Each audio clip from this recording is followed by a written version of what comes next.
ఈనాడు సంఘముగా పిలువబడుతున్న నీవు నేను కూడా మనమందరం కూడా ఒక ఉప్పు లాంటి వారమే. అంటే సారము కలిగి జీవించేవారము, సారము కలిగి బ్రతికేవారము, సారము కలిగి ఉండేవారము. అంటే క్రీస్తులో సారము కలగాలి. క్రీస్తులో జీవించే మనము సారముగా ఉండాలి. అంటే రుచికరంగా ఉండాలి. నీవు ఈ లోకములో ఏ విధంగా ఉంటున్నావు అనేది ఈనాడు మీకు ఇచ్చిన ప్రశ్న అనేది మీరు జ్ఞాపకం చేసుకోండి. ఏ విధంగా బ్రతుకుతున్నారు, ఏ విధంగా ఉంటున్నారు, ఏ విధంగా మీరు జీవిస్తున్నారనే విషయాన్ని మీరు గమనించండి. ఉప్పు చాలా శ్రేష్టమైనది, ఉప్పు ఉపకారమైనది, ఉప్పు అనేది చాలా రుచికరమైనదని అందరికీ తెలిసిన విషయమే. కానీ అదే విధంగా నీ జీవితము ఉన్నదా లేదా, మీ బ్రతుకు ఉన్నదా లేదా ఒకసారి మీరు పరిశీలన చేసుకోండి. ఎందాక మీరు ఇంకా నిస్సారమైన స్థితిలో ఉంటారు, ఎందాక మీరు నిస్సారమైన బ్రతుకులో ఉంటే అది మనుషుల చేత ఏడ్చబడి బయట పారవేయి కాలుతో త్రొక్కివేయే సమయము ఆసన్యమవుతుంది. దేవుని లేఖనము యేసు ప్రభు అదే చెప్తున్నాడు. సారం లేకపోతే మన బ్రతుకు ఏ విధంగా ఉంటుందంటే బయటికి ఏడ్చబడి కాళ్ళతో త్రొక్కుబడే జీవితాలు ఉంటుంది. అందుకని క్రీస్తు యేసు స్పష్టంగా ఆయన చెప్తున్నాడు, మీరు ఈ లోకమునకు వెలుగై ఉన్నారంటే ఆ వెలుగును గురించి మనం సాక్షిగా మనం జీవించాలంటే యేసు ప్రభు ఈ లోకానికి వెలుగై ఉన్నాడు కనుక ఆ వెలుగును గురించి సాక్షిగా నిలబడమన్నాడు. అదే విధముగా ఉప్పుగా ఉన్నారు ఈ లోకంలోనంటే ఉప్పు ఎంత రుచికరమో, ఎంత ప్రయోజకరమో, ఎంత శ్రేష్టకరమో, ఎంత విలువైనదో అది మనము మన జీవితంలో మనం చూపించాలి. యేసు ప్రభు అదే చెప్తున్నాడు. అందుకని నీవు నేను కూడా ఒక నిబంధన ప్రజలము, ఒక నిబంధనమైన సంఘము, ఒక నిబంధనమైన కట్టడ కలిగిన యేసు రక్తముతో ఆయన కొనుక్కున్న సంఘములో మనమందరం కూడా చేర్చబడ్డాం కనుక ఈ రోజుల్లో ఈ కాలంలో అది మర్చిపోయాం.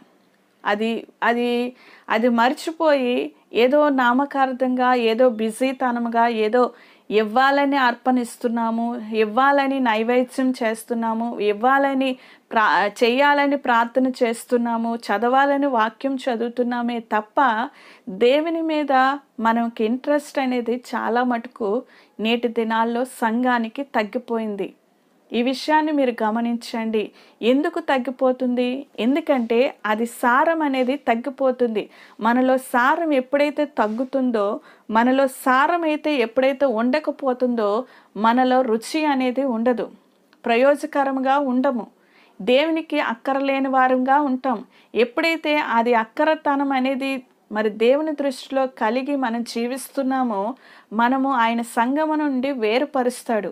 ఆ సంఘము నుండి వెలివేయబడినప్పుడు మన జీవితం ఎంత భయంకరంగా ఉంటుందో ఒక్కసారి ఆలోచించుకోండి. నరకానికి వెళ్ళవలసిందే తప్ప మన బ్రతుకు అనేది దేవుడు తప్ప, యేసు తప్ప ఇంకెవరు కూడా రక్షించలేరు. ఎవరు కూడా మనల్ని పరలోకానికి తీసుకొని వెళ్ళలేరు. ఈ విషయాన్ని మీరు గమనించండి. యేసు ఒక్కడే మనల్ని రాజ్యంలోనికి చేరుస్తాడు. యేసు ఒక్కడే మన జీవితాలే రుచికరంగా మారుస్తాడు. యేసు ఒక్కడే మన యొక్క నిబంధన అనగా ఆయన యొక్క బిడ్డలంగా అయిన మనము ఒక నిబంధనమైన ప్రజలుగా ఆయన గుర్తించి గొర్రెపిల్ల మహా వివాహముల విషయాన్ని మీరు గమనించండి. యేసు ప్రభు ఏది చెప్పినా ఒక అర్థం ఉంటుంది, ఒక పరమార్థం ఉంటుంది. కాబట్టి గమనించండి. యేసు ప్రభు ఆసామాసిగా ఏది చెప్పలేదు, ఏ పని కూడా ఆయన చేయలేదు. టైంపాస్ కానీ లేదా పబ్లిసిటీ కోసం కానీ ఏదో చెప్పాలని కానీ ఆయన చెప్పలేదు. ఆయన రావడమే ఒక ప్రణాళికతో వచ్చాడు. ఆయన రావడమే సమస్తాన్ని కూడా జరిగించి తిరిగి వెళ్ళాడు. ఏంటి జరిగించి వెళ్ళాడంటే నీవు నేను కూడా నిస్సారమైన ఉప్పు కలిగిన మనము సారము కలిగిన ఉప్పుగా మార్చాడు. అదే రక్తముతో ఒక నిబంధాన్ని ఆయన చేర్చాడు. సంఘానికి దేవునికి ప్రజలకి దేవునికి మధ్యన యేసు ప్రభు నిలబడి మనల్ని అందరినీ కూడా ఒక సంఘముగా ఏర్పాటు చేసి ఒక ఉప్పుగా మార్చాడు. ఇశ్రాయేలు ప్రజలు ఏదైతే అర్పించారో నైవేద్యములు కావచ్చు, అర్పణలు కావచ్చు, బలులు కావచ్చు, ప్రతిదీ కూడా ఉప్పుతో కలిపి ఇచ్చారు. లేవియ కాండం మీరు చదివినట్లయితే మరి సంఖ్యాకాండము లేకపోతే నిర్గమాకాండము 20 అధ్యాయం తర్వాత చదివినట్లయితే అర్పణలు అర్పించినప్పుడు ప్రతిదీ కూడా ఉప్పు కలిపి ఇస్తారు. అంటే ఉప్పుని చేర్చి ఇస్తారు. ఆ అర్పణలతో పాటు ఉప్పుని చేర్చి ఇస్తారు. ఎందుకు ఇస్తారంటే ఒక బలి అర్పించిన దానిపై నూనె వేస్తారు, ఉప్పు కూడా వేస్తారు. ఇది ఇశ్రాయేలులకి ఒక నిబంధన అనేది మనం జ్ఞాపకం చేసుకోండి. కాబట్టి ఇది ఎందుకు దేవుడు చేశాడంటే ఒక నిబంధన, అంటే ఒక ఉడంబక, ఒక ఒక నియమ నిబంధన అనేది మనం చూసుకోవాలి ప్రజలకి దేవునికి. కాబట్టి ఆ ప్రజలకి దేవునికి ఉన్న ఆ యొక్క నిబంధన యేసు ప్రభు అది మరి జరిగించడానికి ఆయన ఈ లోకానికి వచ్చాడు. ప్రజలు ఆ నిబంధనని మీరారు.